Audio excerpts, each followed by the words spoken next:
तो प्यारे बच्चों, आज का सेशन शुरू करते हैं। अभी तक की चीज़ों में मनुष्य ने आपको छोटी छोटी आवेश के बारे में बातें बताई होंगी कि भैया यदि एक धन आवेश है यहाँ पर और एक ऋण आवेश है तो सर ने बताया होगा कि ये आकर्षित कर जाते हैं। छोटी सी बात सर ने बताई होगी, यानी कि इनमें एक चुंबकीय गुण आ जाता है। ठीक है, यदि मैं आपसे कहूँ कि एक धनावेश यहाँ पर है और एक ऋण आवेश यहाँ पर है, सॉरी चलो यहाँ भी धन बना लेते हैं, उस स्थिति में आप पाएंगे कि ये दोनों एक दूसरे को प्रतिकर्षित करेंगे। अच्छा, क्या हो यदि दोनों ही ऋण हो तो आप कहेंगे सर यहाँ भी ये प्रतिकर्षित करेंगे। यानी सजातीय प्रकृति के आवेश जो है वो प्रतिकर्षित करते हैं और विजातीय प्रकृति के आवेश करते हैं आपका आकर्षित। ये बात सर ने बताई थी। फिर कूलाम ने इस स्थिति को देखते हुए क्या कहा? कूलाम ने कहा भैया यदि आकर्षित हो रहे हो चाहे प्रतिकर्षित हो रहे हो, दोनों स्थिति में बल लगेगा। तो आपका जवाब होगा हाँ जी। बल क्या होता है आपको पता होगा, पुल हो या फिर पुश हो, दोनों ही स्थिति में बल लग गया। यदि मान के चलो मेरा ये वाला हाथ नेगेटिव चार्ज है, ये पॉजिटिव, यानी ये ऋण ये धन, तो ये चिपक गए, यानी यहाँ पे पुल हो गया। फोर्स लग गया कि नहीं लगा, यानी कि बल लगा कि नहीं लगा, तो आप कहेंगे हाँ जी लग गया। ये धन पुश हो गया, देखो ऐसे भागेंगे, उस स्थिति में भी बल लग गया, यानी कि बल तो लग गया है। यदि वस्तुओं पर आवेश आता है तो वह एक दूसरे पे बल लगाना शुरू कर देती है। इस बल का मान सर ने आपको बताया कि इस बल का मान वायु में, हम वायु की बात कर लेते हैं, तो वायु में 1/4 pi epsilon not Q0 upon में R का वर्ग इतना होता है। आप कह रहे होंगे सर एक बार आपको फिर से बता दिया जाए कि ये सारी चीज़ें क्या है। तो भैया ये जो चीज़ है ये एक नियतांक है, इसका मान सर ने आपको बताया भी होगा 9 × 10⁹। ठीक है भैया, इसका मात्रक क्या होता है? न्यूटन मीटर स्क्वायर पर कूलम स्क्वायर। ये बात समझ में आ गई होगी मैं उम्मीद करता हूँ। ये Q क्या है? पहला आवेश। ये Q0 क्या है? दूसरा आवेश मान लीजिए, हालांकि हम इसको परीक्षण आवेश कहते हैं। और ये जो R है, ये R इनके बीच की दूरी है। सूत्र को देख के आप इतना समझ गए होंगे कि जो बल का मान है वो आवेशों के गुणनफल के अनुक्रमानुपाती, दूरी के वर्ग के व्युत्क्रमानुपाती होता है। तो ये सूत्र सीधा सीधा देख के आप बता सकते हैं। और आप देखो यह चीज़ जो फॉर्मूले के रूप में लिख रही है, इसको आप डेली यूजेसेस में भी देख सकते हैं। कैसे देख सकते हैं जरा समझने की कोशिश करो। मैंने यहाँ पे एक चुम्बक रखा, ये क्या है भैया? चुम्बक, मैग्नेट, और एक कील रखी लोहे की यहाँ और एक कील रखी यहाँ।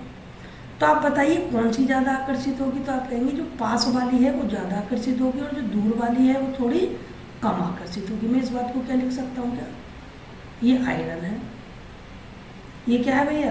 आयरन। तो ये क्या होगी? ज़्यादा, और ये थोड़ी कम आकर्षित होगी।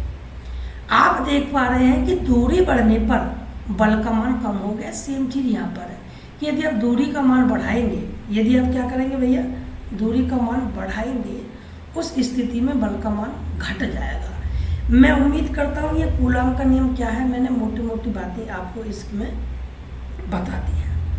आज क्योंकि हमें कूलाम के नियम का सदिश रूप सीखना है, अब सवाल यह उठता है सबसे पहला कि जिस सदिश रूप आप पढ़ क्यों रहे हैं और इसकी आवश्यकता क्या पड़ गई। तो मैं आपसे एक सवाल पूछता हूँ छोटा सा, कि यदि आपको मान के चलो मैं आपसे एक छोटा सा सवाल पूछूंगा और आप खुद को जवाब देंगे तो पाएंगे आप मुझसे तुरंत कनेक्ट करेंगे। देखिए बच्चों, मान लीजिए आपका ये दोस्त खड़ा है यहाँ पे, ये लो हंस रहा है, यहाँ आप खड़े हैं भैया, आप गुस्से में हैं, गुस्से में किसी बात को लेकर के होंगे। आपके हाथ में आपने क्या काम किया? एक पत्थर उठाया, आपने कहा कि आपको इसका सर फोड़ना है, ये लो जी सर फोड़ना है।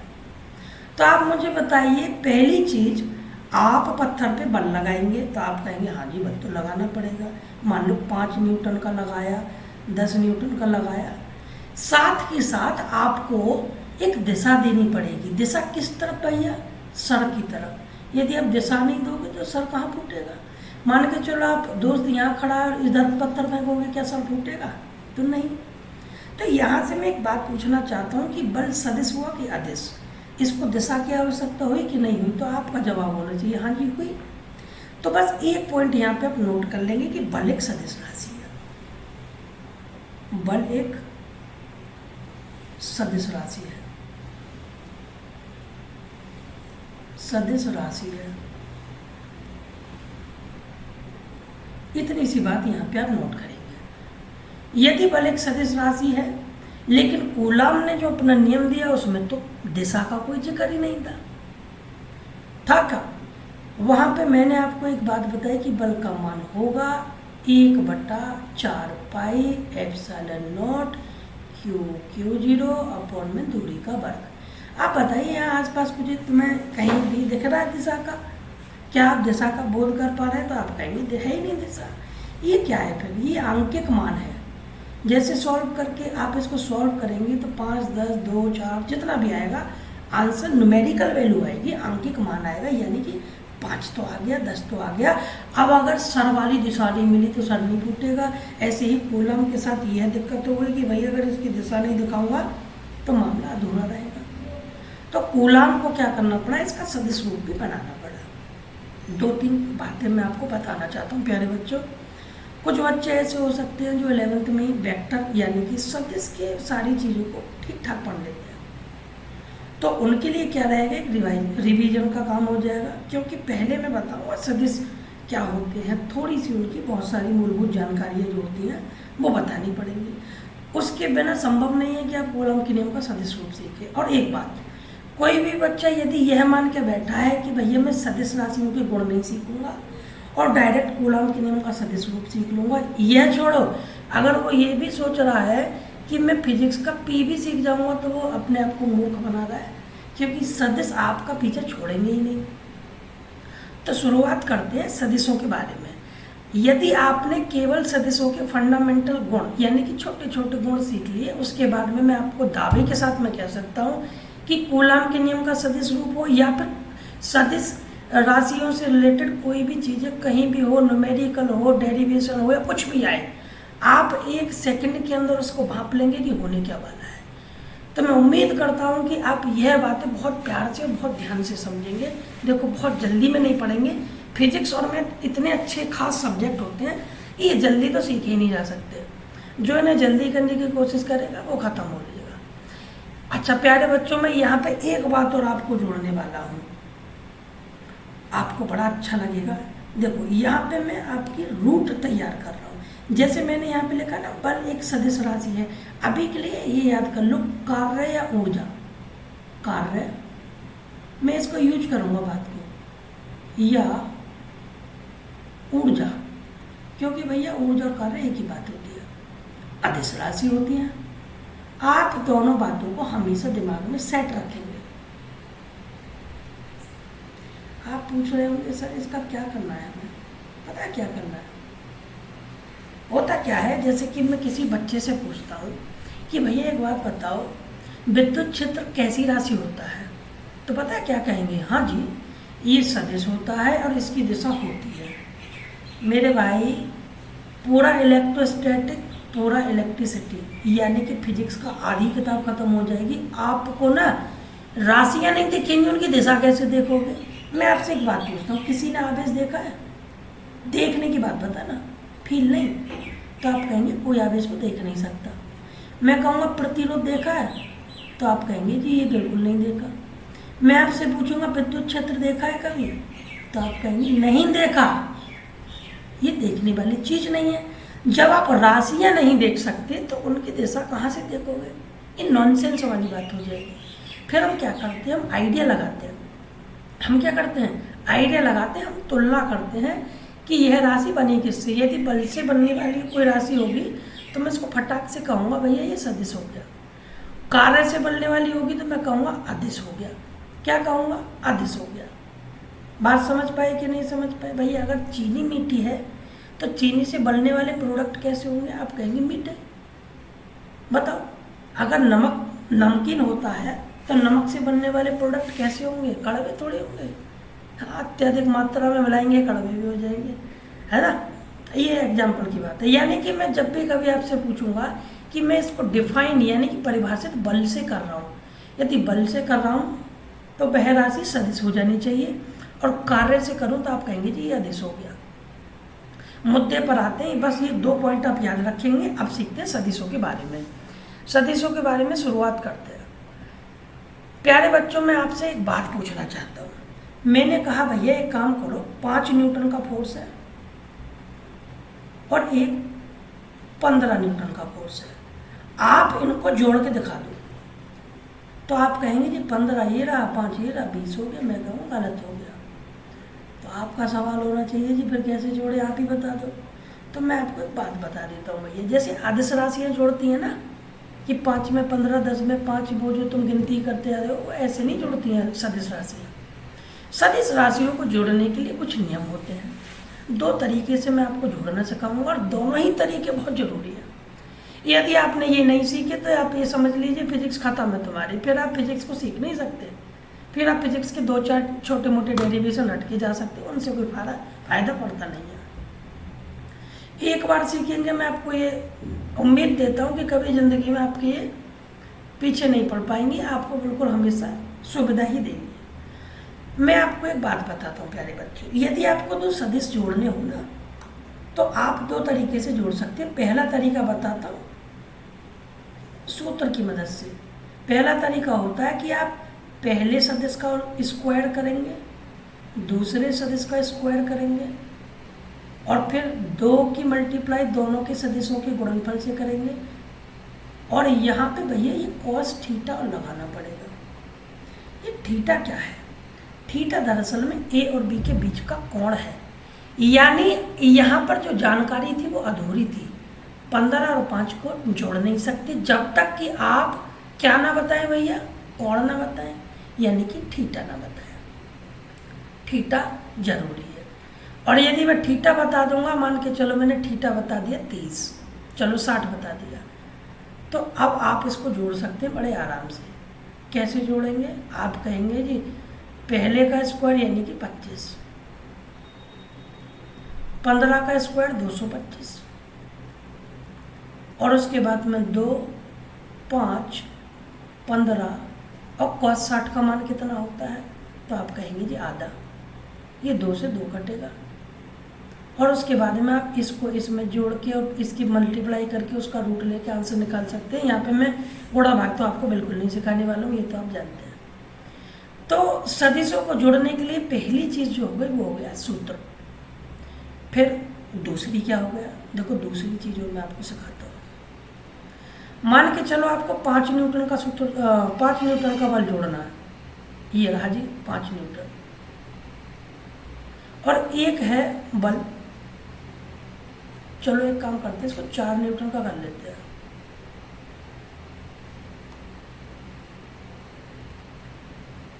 लो इसको 4 न्यूटन का कर लेते हैं।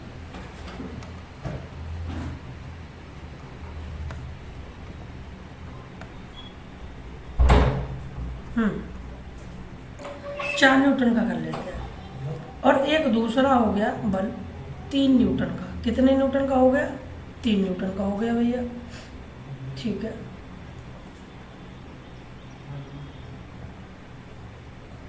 एक दूसरा हो गया 3 न्यूटन का।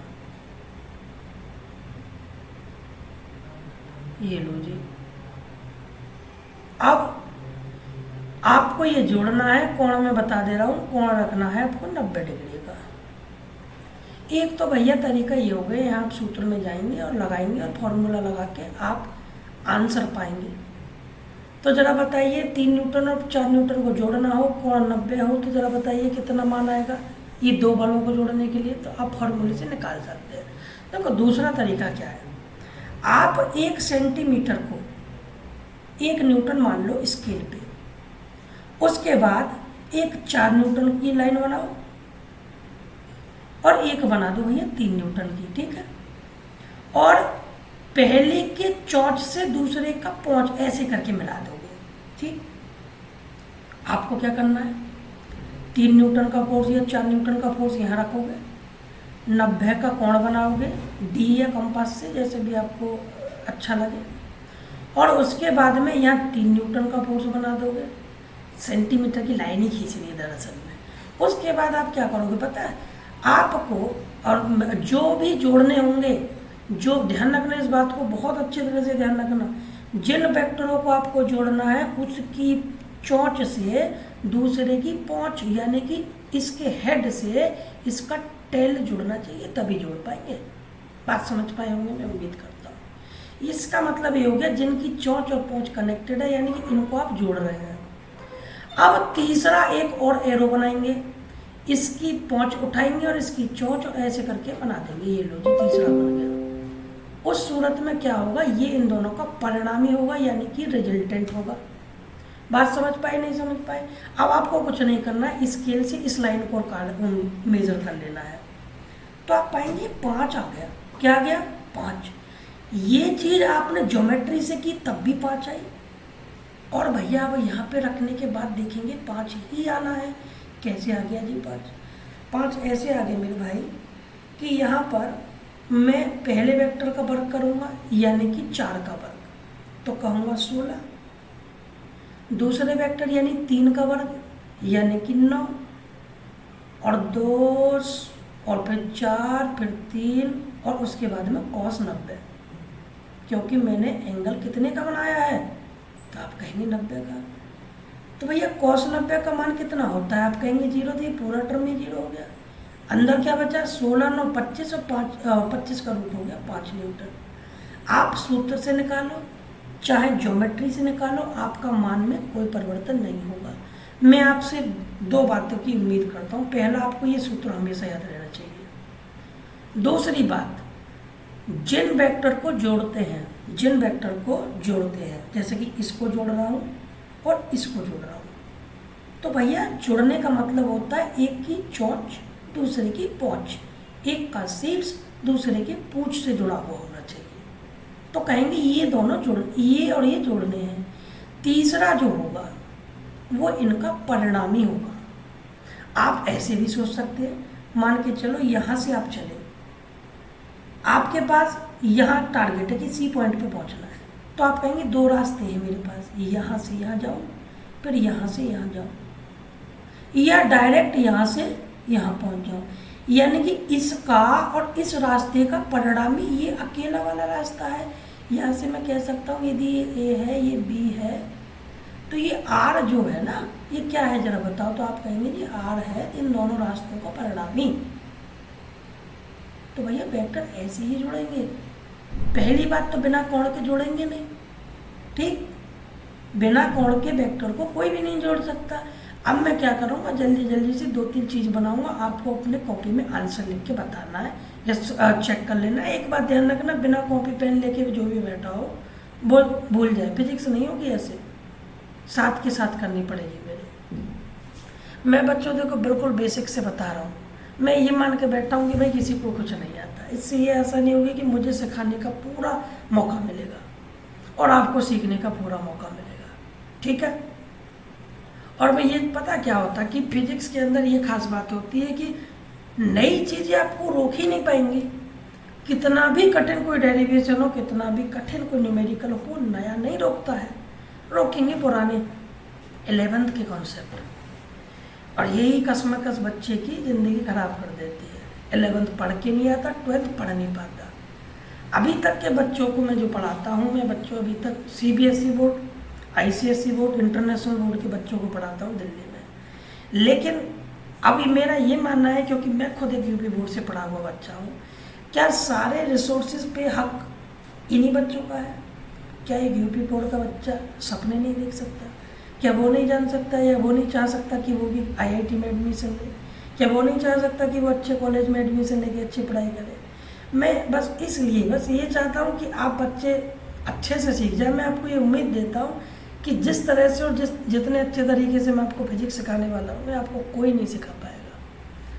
क्योंकि किसी को नहीं पता कि आप कितना जानते हैं। मैं आपको बिल्कुल जीरो मान के चलता हूँ, मैंने रूट भी अपने आप लेके रख दिया।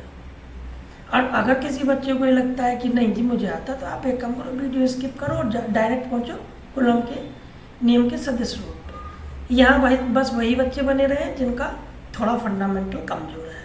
और एक बात और, एक गुजारिश और करूँगा सभी बच्चों से, जैसा भी आप वीडियो के प्रति समझ पाए नहीं समझ पाए, आपको पढ़ाने का तरीका कैसा लगा, 1 सेकंड लगता है, कमेंट करके ज़रूर बताना, मैं हर एक कमेंट को पढ़ूंगा।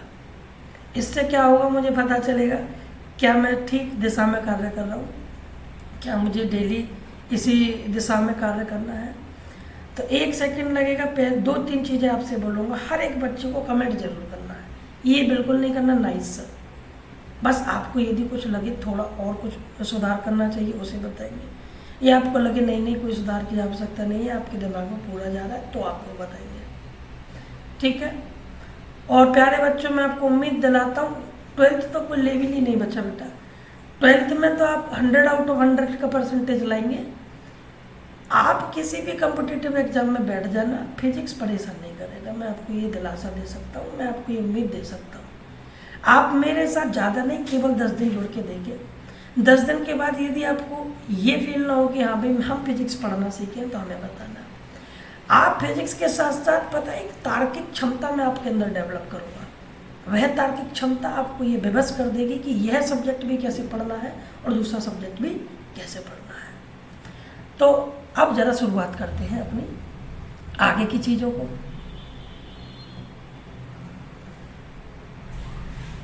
मैं आपसे एक बात पूछता हूँ फिर, ये 2 वेक्टर हैं भैया, ये लो, ये ए वेक्टर है, ये बी वेक्टर है, एक सी वेक्टर और बना दिए, चलो आर बना देता हूँ। अब आप मुझे बताइए क्या इनका रिलेशन है। बच्चे क्या करेंगे, ये देखो जी आर है, ये ए है, ये बी है, ए और बी को जोड़ के आर मिल जाएगा, जबकि ऐसा नहीं है। मैंने आपको क्या तरीका बताया भैया, देखो किसकी चोंच से किसका पौंच जुड़ रहा है, देखो इसकी चोंच और इसकी पौंच मिल रही है, यानी कि इस बार बी और आर जुड़ करके ए बना रहे हैं। देखो इसकी चोंच और इसकी चोंच मिल रही है, ये नहीं जुड़ रहा है।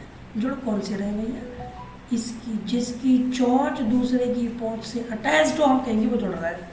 मैं यहाँ से कह सकता हूँ कि बी में आर जुड़ रहा है और हमें ए मिल रहा है, यहाँ से रिलेशन प्राप्त हुआ। दूसरी बात मैं आपसे पूछना चाहता हूँ, क्या आप इसको पकड़ पाए? यदि आप पकड़ पाए तो आप ईमानदारी से अपने कॉपी में इसको डिजाइन कर लें। ये एक्स वेक्टर हो गया, ये वाई वेक्टर हो गया, ये जेड वेक्टर हो गया। मैं चाहता हूँ आप इसको बताएं कि इनका रिलेशन क्या है। चोंच में पौंच किसका जुड़ रहा है भैया, जरा देखेंगे तो चोंच में पौंच, ये रहा चोंच, ये रहा पौंच। वेक्टर को भैया तीर से रिप्रेजेंट करते हैं, ये तो पता ही होगा।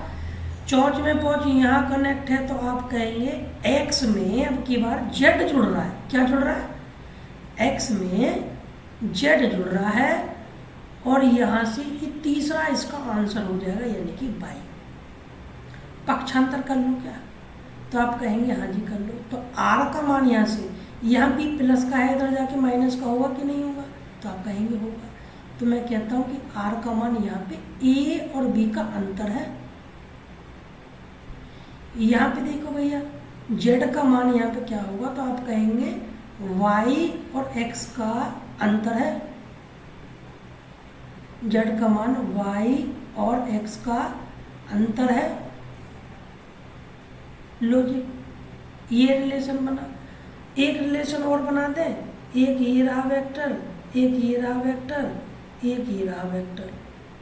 अब जरा मुझे बताइए, मान के चलते हैं पी क्यू आर। रिलेशन बनाओ भैया, चोंच में पहुंच ढूंढो, तो आप कहेंगे ये रहा चोंच और ये रहा पहुंच। आप कहेंगे भैया पी में क्यू को जोड़ा, आर में लाया, बोलो कोई दिक्कत आया? तो आप कहेंगे नहीं आया। तो रिलेशन यही हो गया। यहाँ से आप इस तरह से भी कह सकते हैं कि आर जो है पी और क्यू का सम है, यानी कि योग है, और वेक्टर को ऐसे जोड़ना है। कोई दूसरा तरीका जो है आप वो भी फॉलो कर सकते हैं, वो हर जगह नहीं होता, ये हर जगह हो जाता है। ठीक है, ये वेक्टर के छोटे छोटे गुण हो गए। इसके बाद में मैं आपको एक छोटी सी बात बताऊंगा और फिर कूलम के नियम के सदिश रूप पे चलूंगा, और आप पाएंगे कूलम के नियम के सदिश रूप में घंटा भी नहीं बचेगा। फिर आप कहेंगे सर ऐसे करो वैसे करो, फिर आप मुझे पढ़ाएंगे। दरअसल में मैं नहीं पढ़ाऊंगा, बेसिक्स बताने वाली बात होती है। एक आपसे छोटी सी बात पूछता हूँ, यदि आपको बेसिक्स पता है, आपको आता है, तो लिखना पढ़ना कुछ नहीं रह जाता है, फिर वो खत्म है, फिर आप उसको आसानी से कर सकते हैं। ठीक है, अब मैं आपको बताने वाला हूँ क्या, अब मैं आपको बताऊंगा एकांक सदिश का कॉन्सेप्ट, और उसके बाद में बताएंगे कूलम के नियम का सदिश रूप अच्छी तरह से।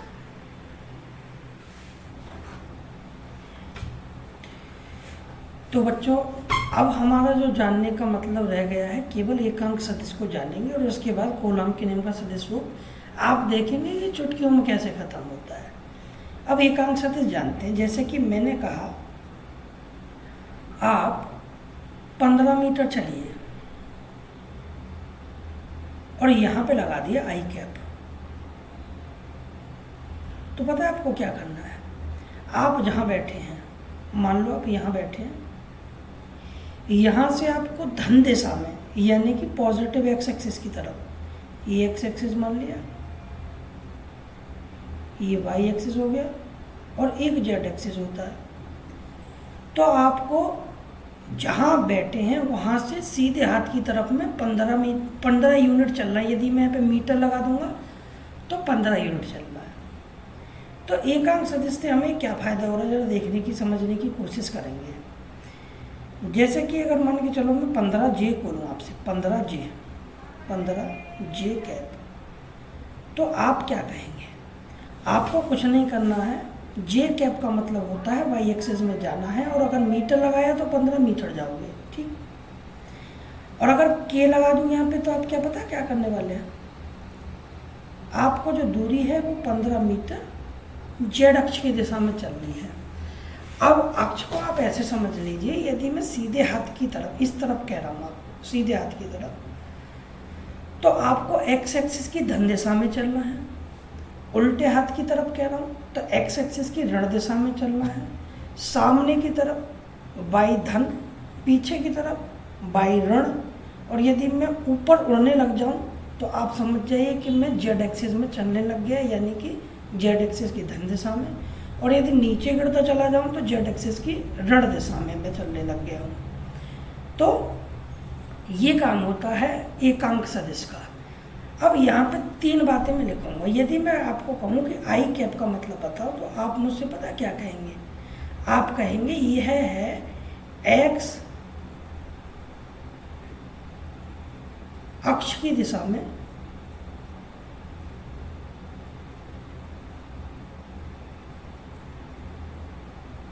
एकांक सदिश।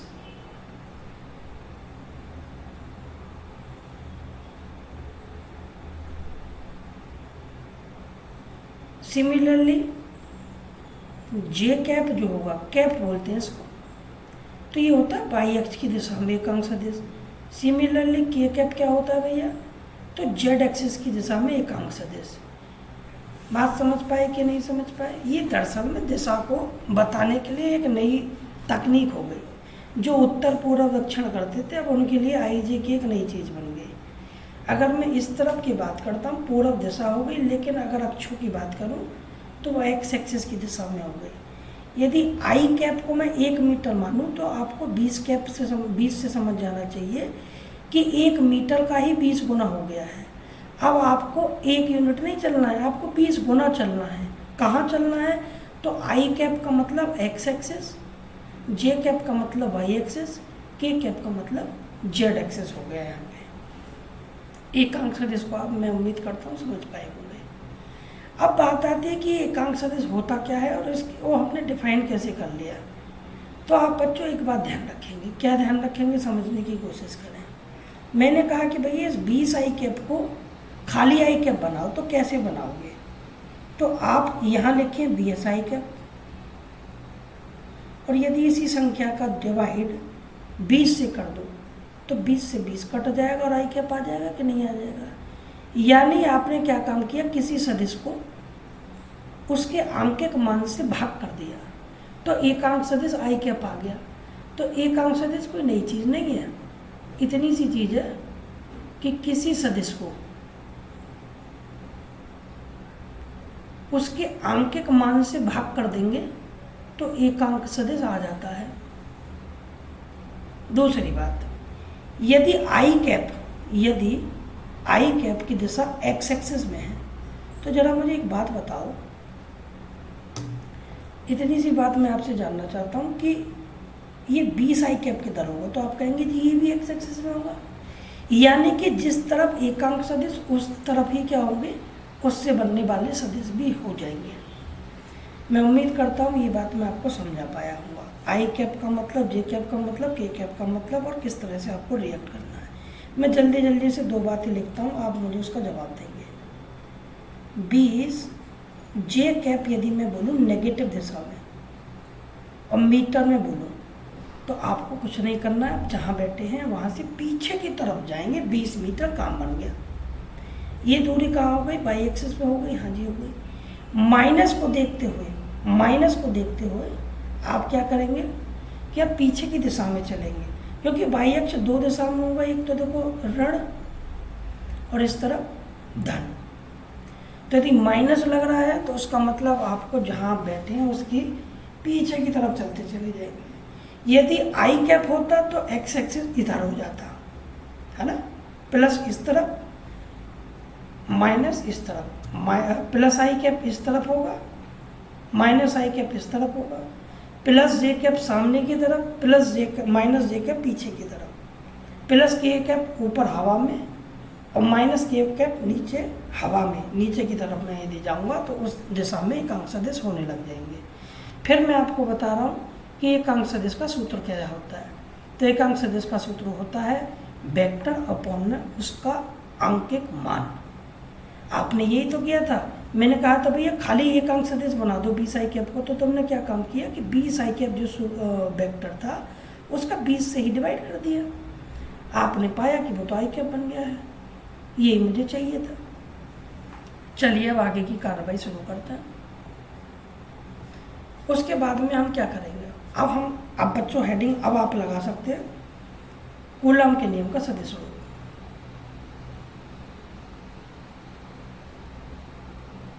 कूलम के नियम का सदिश रूप।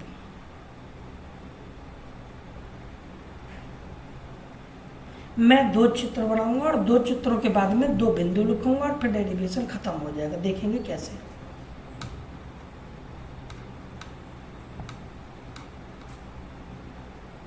पहला चित्र,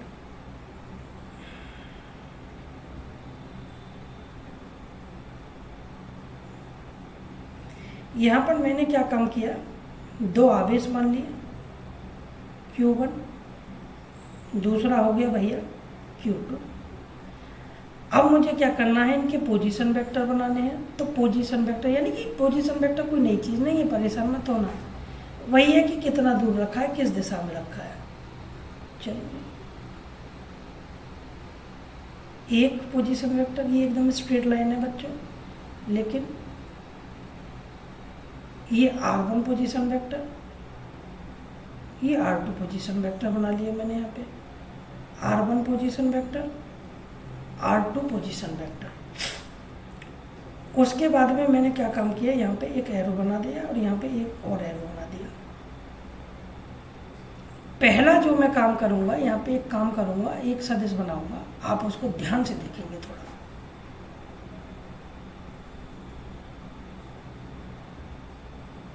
एक नया सदिश बनाया है मैंने, कहाँ से शुरू हुआ है, R1 से, कहाँ पहुँच रहा है, 2 पर। ठीक, एक चित्र और बनाऊंगा और उसके बाद में देखेंगे आपकी बहुत आराम से हम इसको ख़त्म कर सकते हैं। अब बच्चों मैं आपसे एक बात जानना चाहता हूँ कि दोनों आवेश हैं, Q1 है और Q2 है। तो आप भली भांति जानते होंगे कि जब भी हम मानेंगे कि आवेश ये है कैसा, तो धन मानेंगे। यानी कि Q1 भी प्लस है और Q2 भी क्या है, प्लस। तो Q1 पर Q2 भी फोर्स लगा रहा होगा प्रतिकर्षण का। कैसा लगा रहा होगा, प्रतिकर्षण का। कोई परेशानी, क्योंकि दोनों ही कैसे हैं, धन है भैया। धन है तो कैसा बल लगाएंगे जरा बताओ, प्रतिकर्षण का। Q1 Q2 पे कितना बल लगा रहा होगा, ये भी सर प्रतिकर्षण का लगा रहा होगा। आप इतनी बात जरूर समझ पाएंगे। अब इन बल का नाम कैसे रखें, इस बल का पहले का नाम हो जाएगा F12। ये कैसे बना दिया जी, जिस पर बल लग रहा हो उसको 1 पहले लिखेंगे, जो लगा रहा हो 2 उसको बाद में लिखेंगे। कौन लगा रहा है जिस पे बल, को किस पर लग रहा है, तो आप कहेंगे Q1 पे लग रहा है। कौन लगा रहा है, Q2 लगा रहा है, तो मैंने इसका नाम बना दिया F12। यानी कि Q1 पर Q2 की वजह से, पर की वजह से, ऐसे ही इसको पढ़ेंगे। अब आप इसकी बात बता दीजिए जरा, इसका नाम क्या रखेंगे, तो आप कहेंगे F किस पर लग रहा है, 2 पर, किसकी वजह से, 1 की वजह से। ये बलों का वर्णन हो गया यहाँ पे। लेकिन मैं एक और यहाँ पे चित्र बनाऊंगा, देखना उसका फायदा क्या मिलेगा।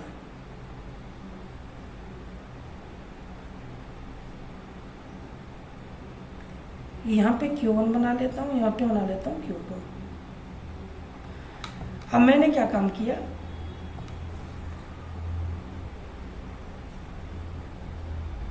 ये लो भैया, इसके पोजीशन वेक्टर फिर से वही बना देंगे, 1 2।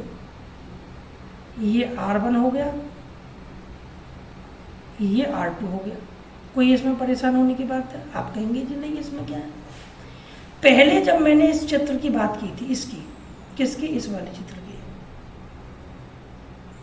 तो मैंने जो नया वेक्टर बनाया था R21 बनाया था, R1 से 2 तक जाने वाला, तभी तो मैंने R12 लिखा है, 1 2, यानी 1 से चलने वाला, 2 तक पहुंचने वाला। यहाँ जो मैं वेक्टर बनाऊंगा इसमें थोड़ा सा फेरबदल करूंगा।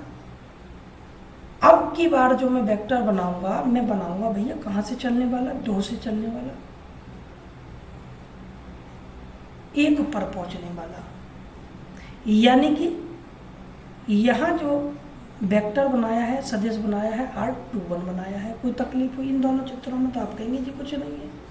बल क्या होगा, बल वही लग रहे होंगे सिमिलरली। यहाँ रिपल्सिंग का F12 और यहाँ फिर से रिपल्सन का यानी प्रतिकर्षण का F21।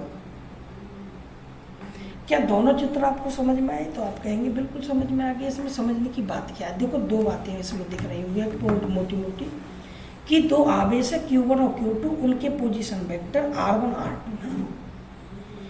Q1 पर Q2 की वजह से लगने वाला जो फोर्स है F12,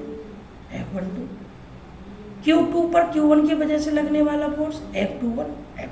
बस इतनी बात मैं आपको बस चित्र के माध्यम से समझाना चाहता हूँ कि 2 आवेश है, उन पर जितना जितना बल लग रहा है वो बता रखे। 2 वेक्टर बना रखे हैं मैंने। इनसे क्या करूँगा, इनसे भैया जो मैं अभी आपको सिखा के आया हूँ ना, उनका यूज करा दूँगा आपसे, और 2 बिंदु बनाऊँगा, और देखो फिर आपका काम खत्म हो जाएगा। पहली बात क्या है, जरा मुद्दे की ये समझने की कोशिश करेंगे। F12 वेक्टर किसकी दिशा में है, F12 जरा जाएंगे और मुझे देख के बताएंगे ये F12 है किधर। तो आप कहेंगे कि जी F12 ये रहा, F12 कहाँ है बच्चों, ये रहा, ये लोगों,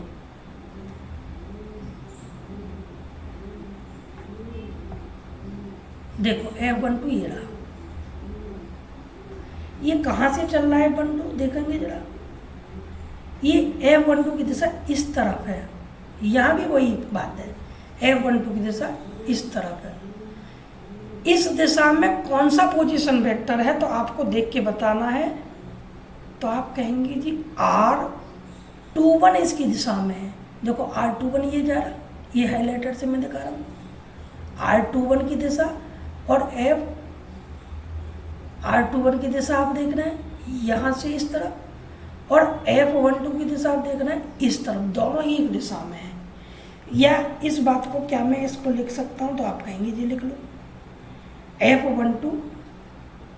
F12 किसकी दिशा में है जरा बताएंगे बच्चों, तो आप कहेंगे जी F12 दिशा में है R21 की दिशा में है। R21 वेक्टर की दिशा में है। पहली बात हमने यहाँ से इतनी सीखी। दूसरी F21 की दिशा और देख लो भैया आप, F21 की दिशा किधर है, तो आप कहेंगे भैया F12 कहाँ है, F12 तो इधर जा रहा है, F12 इधर जा रहा है, और यहाँ से देखो R12 भी इस तरफ जा। देखो ये एक ही चित्र है, मैंने क्या काम कर दिया, दो जगह बना दिए ताकि आपको आसानी से समझ में आ जाए। F12 की दिशा देखो किस तरफ है, नीचे की तरफ। R12 की दिशा देखो नीचे की तरफ। तो यहाँ पे मैं इस बात को लिख लूँ, तो आप कहेंगे लिख लो जी F21 R12 की दिशा में है, दिशा में है। दो बातें हमने यहाँ से सीख ली। दो समीकरण बनाऊंगा, और जिस बच्चे को ये समीकरण नहीं आई समझ जाए कि फिर उसका कुछ नहीं होगा, क्योंकि थोड़ी देर पहले मैंने आपको अच्छी तरीके से समझाया था कि कैसे वेक्टर का रिलेशन बनाते हैं। चित्र एक से आओ भैया, आप लिखेंगे बिल्कुल ऐसे ही। देखो चित्र ऐसे ही बनाना है, उसके बाद में ये जो दो बातें लिख रही हैं ये एज इट इज कॉपी करनी है, और उसके बाद में आप जैसे मैं करता जा रहा हूँ ऐसे ही करते चले जाएंगे। कैसे, चित्र एक से, चित्र एक से क्या देख रहे हैं आप, कौन दो वेक्टर हैं जो जुड़ रहे हैं, तो मैंने बताया वो वेक्टर जुड़ते हैं जिनकी चोंच और पोंच आपस में कनेक्टेड हो। देखना या R1 की चोंच R12 की पोंच से मिल रही है, तो आप कहेंगे हाँ जी। और तीसरा वेक्टर कौन है, R2। ये रिलेशन मैंने यहाँ से निकाला, किसी को कोई तकलीफ, किसी को कोई परेशानी तो नहीं है। यहाँ से R12 वेक्टर का मान कितना हो गया, तो आप कहेंगे जी ये तो हो गया R2 माइनस R1। इसको समीकरण एक बना लो क्या, तो आप कहेंगे बना लो। सिमिलरली भैया मैं जाऊंगा इस वाले चित्र में, किस वाले चित्र में, इस वाले में, दूसरे वाले में, इसमें आप लिखेंगे चित्र दो से, चित्र दो से क्या पा रहे हैं, किसकी चोंच किसकी पहुंच मिल रही है भैया, देखना इसका हेड इस वेक्टर के टेल से जुड़ रहा है कि नहीं जुड़ रहा है। देखो इसका हेड है और R21 का टेल है, यानी कि यहाँ पर R2 में जुड़ रहा है इस बार R21, और हमें मिलेगा क्या फिर, तीसरा वेक्टर यानी कि R1। मैं उम्मीद करता हूँ इतनी बात आपको समझ में आ गई होगी। यहाँ से R21 का मान आप बता देंगे यार आराम से, वो हो जाएगा R1 माइनस R2। ये इसको बॉक्स में बंद कर लो, एक इस बात को बॉक्स में बंद कर लो, इनका हम यूज करेंगे, ठीक है। ये समीकरण दो हो गई, ये समीकरण क्या हो गई, दो हो गई। दो चित्र बनाएंगे, उसके बाद में मैंने जो बातें बताई हैं कौन किसकी दिशा में है ये लिखा है, फिर वेक्टर का क्या रिलेशन है किसी से वो बताया है। अब हम क्या करेंगे प्यारे बच्चों, शुरुआत कर देंगे, अब कुछ नहीं बचा है इसमें, खत्म होने वाला है डेरिवेशन आपका। सबसे पहले थ्योरी लिखेंगे, तो थ्योरी में क्या था, जो था वो लिखो। माना दो आवेश Q1 व Q2 है, उनके पोजीशन वेक्टर यानी कि स्थिति सदिश कितने कितने बनाए थे वही यहाँ पे बना देंगे। R1 व R2 है, Q1 पर जिस पर लग रहा हो उसको पहले, Q2 की वजह से कितना फोर्स लग रहा था, लगने वाला फोर्स तो आप कहेंगे भैया ये तो था F12, वह देखो इनको आगे पीछे करेंगे कोई फर्क नहीं पड़ेगा, आप जो चित्र में बना रहे हैं वही यहाँ पे लिखते जाना है। वह Q2 की वजह से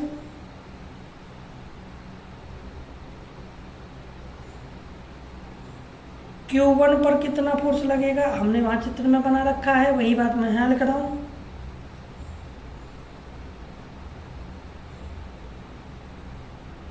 वाला बल कितना होगा तो आप कहेंगे जी ये हो जाएगा F21, बात खत्म हो गई, थ्योरी खत्म होगी। बता थ्योरी में कुछ होता है? थ्योरी में कुछ नहीं होता, थ्योरी में वो लिखना होता है जो हमें चित्र में हमने बना रखा है। ये थ्योरी हो गई। अब इसका सॉल्यूशन करते हैं, किस तरह से करेंगे देखेंगे प्यारे बच्चों।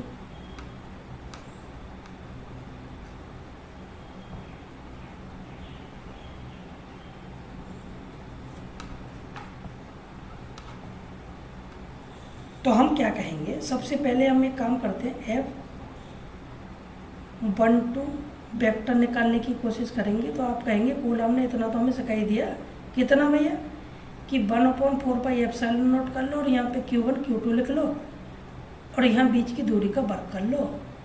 और अब मुझे आप ये बताइए कि F12 किसकी दिशा में था। तो देखो प्यारे बच्चों मैं यहाँ पे बना के आया हूँ आपको, ताकि आपको दिक्कत ना हो। F12 किसकी दिशा में है जरा बताओ, ये रहा किसकी दिशा में, R12 की दिशा में है। तो मैं सीधे सीधे ये नहीं कहूँगा कि इसके अलोंग पोजीशन वेक्टर लगा लो, यूनिट वेक्टर लगा लो, यानी कि एक अंक सदिश लगा लो, R21 कैप जैसे ही लगाऊंगा ये सदिश हो गया जी। क्योंकि आप एक बात बता सकते हैं मुझे कि अगर 15 लिख रहा है, 15 भी अदिश है, लेकिन आई कैप लगते ही चिल्ला चिल्ला के कह रहा है मैं सदिश हो गया, मेरी दिशा हो गई एक्स एक्सिस की पॉजिटिव डायरेक्शन में, बोलो हाँ कि ना।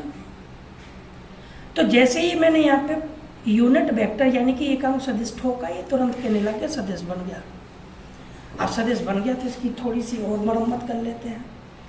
एकांक सदिश का सूत्र लेकिन मैंने आपको भी बताया था कि एकांक सदिश आपको निकालना हो तो आप क्या करेंगे, उस वेक्टर को लिखेंगे और नीचे उसका परिमाण लेंगे। एक बात देखनी, एक बात देख के बताओ भैया कि R12 यहाँ पे R12 की बात करें तो वो इतना है और R21 भी क्या है, वही दूरी है। यानी कि मैं कह सकता हूँ यहाँ से R12 और R21 दरअसल में उनका आंकिक मान बराबर होगा, 10 हो 5 हो, लेकिन होगा तो बराबर, क्योंकि दोनों ही एक तरफ, दिशा ही तो अलग है। क्यों बच्चों, दिशा अलग है लेकिन क्या उनका परिमाण अलग अलग होगा, तो आप कहेंगे नहीं। R12 कहाँ से कहाँ जा रहा है, R12 जा रहा है यहाँ से इस तरफ और R21 कहाँ जा रहा है, यहाँ से इस तरफ, लेकिन दोनों का मान तो सेम आएगा। तो R12 का मान, R12 का आंकिक मान और R21 का आंकिक मान में यदि R मान लो तो किसी को कोई तकलीफ नहीं होनी चाहिए, सीधी सी बात है। तो भैया फिर मैं एक काम करता हूँ, इन्हीं वैल्यू को यहाँ पे सेट कर दो क्या, तो आप कहेंगे कर दो जी। तो देखो मैं कर देता हूँ R21 और यहाँ पे लिखूँगा R। क्या इस मान को मैं यहाँ चिपका सकता हूँ, तो आप कहेंगे ठीक है चिपकाओ। F12 वेक्टर का मान यहाँ से हो गया 1/4πε0 Q1 Q2 अपॉन में R का स्क्वायर, और इस वैल्यू को यहाँ चिपकाएंगे तो क्या पाएंगे, R12 वेक्टर फॉर्मेट अपॉन में R। यहाँ स्क्वायर है यहाँ R है, तो R की क्यूब होना चाहिए कि नहीं होना चाहिए, आप कहेंगे ये होना चाहिए, तो मैं बना भी दूंगा। 1/4 pi epsilon not Q1 Q2 upon में R का वर्ग, R की क्यूब हो जाएगा ना तो, और यहाँ पे R12 वेक्टर बना दूंगा। अब ये, अरे हमने गलती कर दी, R21 करना था ना, हाँ 21 करना था बच्चों। यहाँ पे क्या करेंगे, थोड़ा सा हमें करेक्शन कर लेना है। यहाँ पे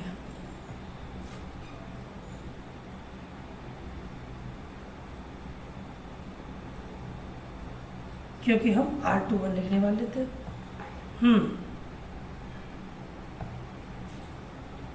R21, यहाँ भी R21 हो गया। अब समीकरण 2 क्या कह रही थी, समीकरण 2 में फिर दिखा देता हूँ। समीकरण 2 आपसे ये कह रही थी कि R21 जहाँ आपको दिखे, R21 आपको जहाँ दिखे आप उसको R1 माइनस R2 लिखेंगे। कह रही थी कि नहीं कह रही थी? तो मैं फिर यहाँ से क्या लिखूँगा कि समीकरण 2 कह रही थी मुझसे, समीकरण 2 कह रही थी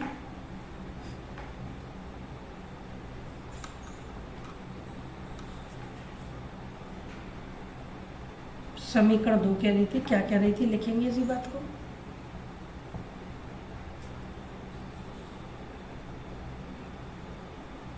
समीकरण 2 से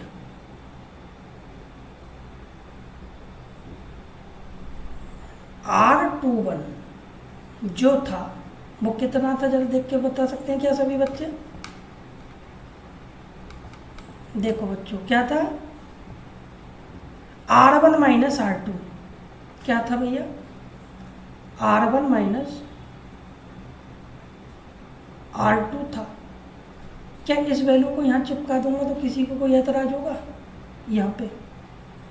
तो आप कहेंगे हमें क्यों होगा, हम भी कहेंगे ठीक है भैया।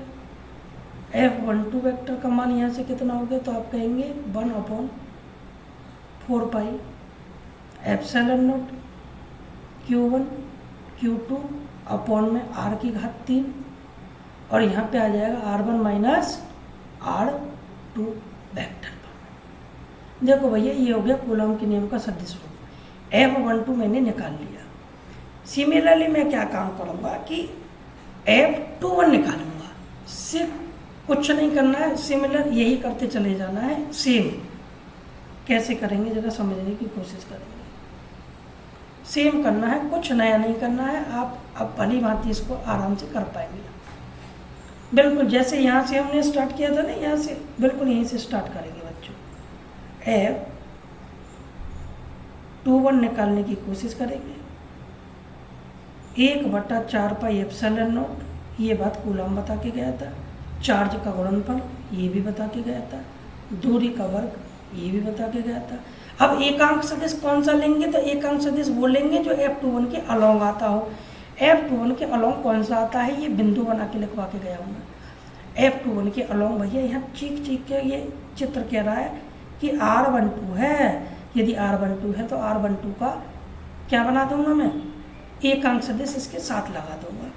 लो जी, R12 कैप लगा दूंगा। कोई प्रॉब्लम हुई क्या इस बात में? आप कहेंगे जी नहीं हुई।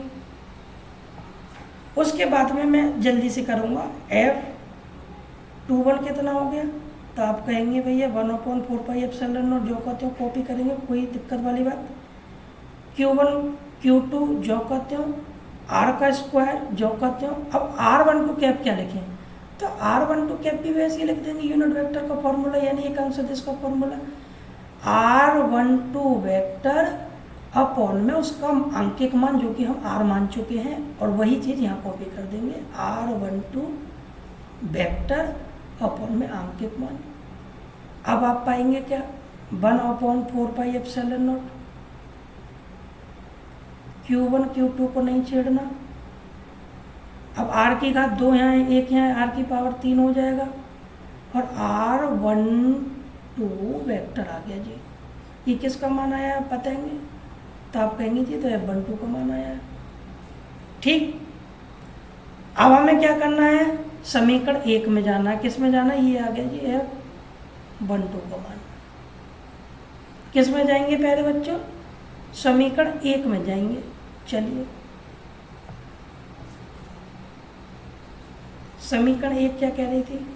समीकरण 1 से समीकरण 1 कह रही थी R12 जो होगा ना वो R2 माइनस R1 होगा।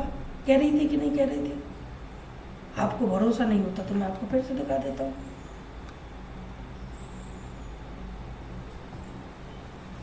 देखो, ये कह रही समीकरण 1, ये रही R2 माइनस R1 है कि नहीं है? आप कहेंगे है, तो बस वही काम हम यहाँ पे रखने वाले हैं।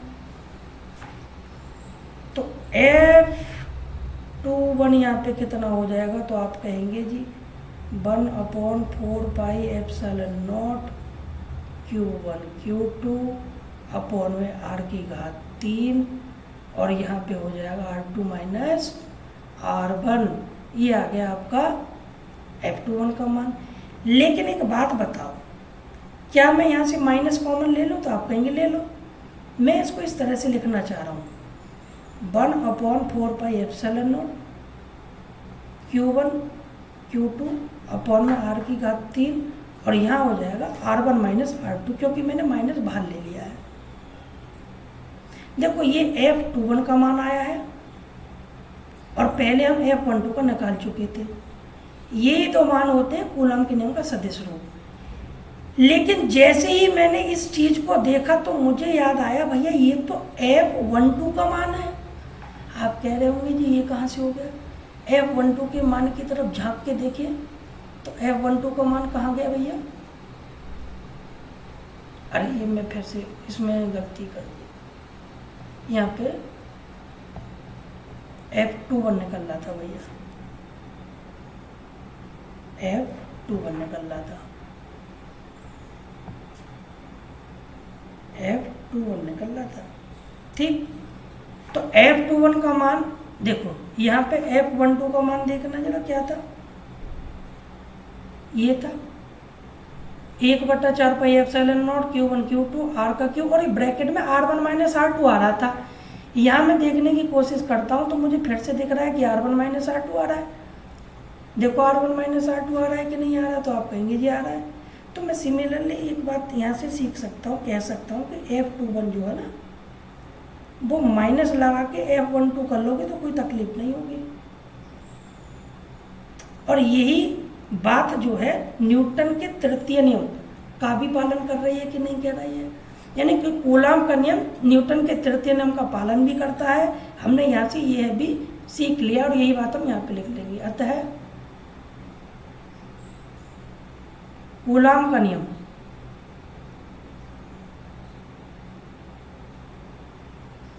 न्यूटन के किस नियम का? तृतीय नियम। कैसे जी? का पालन करता है। देखो भैया, यहां से हम देख रहे हैं कि F21 और F12 इक्वल आए कि नहीं आए? आप कहेंगे जी आए। ये दोनों बराबर आ रहे हैं लेकिन विपरीत आ रहे हैं। यही तो होता है न्यूटन का तृतीय नियम कि every action has equal and opposite reaction. प्रत्येक क्रिया के विपरीत और बराबर प्रतिक्रिया होती है। और देखो माइनस बता रहा है विपरीत है और ये F12 और F21 बता रहे हैं कि बराबर भी हैं। इसी के साथ हमने देखो F21 निकाला, ऐसे ही हमने F12 निकाला। तो यही सदिश रूप में करने का मेन मोटिव होता है और उसी से हम कूलॉम के तृतीय नियम का पालन भी करके दिखा सकते हैं। तो यही होता है बच्चों। और जैसा भी आपको वीडियो लगा हो आप ज़रूर कमेंट करके मुझको बताएंगे आपको कितना % या किस तरह से समझ में आया। आज के लिए इतना ही, मिलते हैं नेक्स्ट वीडियो।